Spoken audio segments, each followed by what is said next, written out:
தாவீது கிட்ட இருக்கிற ஒரு நல்ல பழக்கம் ஆசாரியனை கனப்படுத்துகிற ஒரு விஷயம்.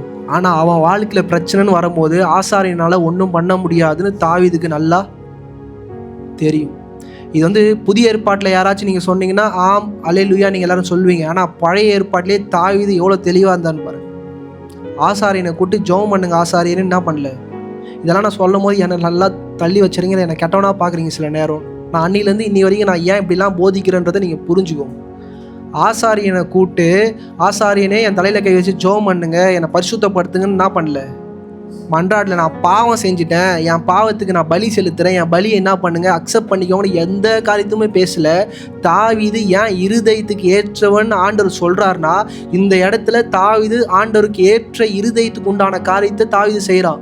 எங்கே செய்கிறான்னா பழைய ஏற்பாட்டில் உட்காந்து செய்கிறான். பலிகள்னால தான் என்னது பாவ நிவாரண பலி.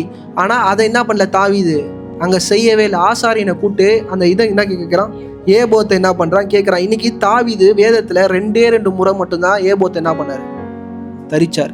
நீங்கள் எல்லா இடத்துலையும் பாருங்கள், தனக்கு ஒரு பிரச்சனை வரும்போது போராட்டம் வரும்போது பிள்ளைகள் அவனுக்கு விரோதமாக இருக்கும்போது நேராக போய் என்ன பண்ணார், ஜெபம் பண்ணார். ஆனால் இந்த இடத்துக்கு மட்டும் ஏபோத்தை கேட்கறதுக்கான காரணம் அந்த இடத்துல அவர் செஞ்ச பாவத்துக்கும் இந்த இடத்துல இவர் செஞ்ச பாவத்துக்கும் வித்தியாசம் வேறு.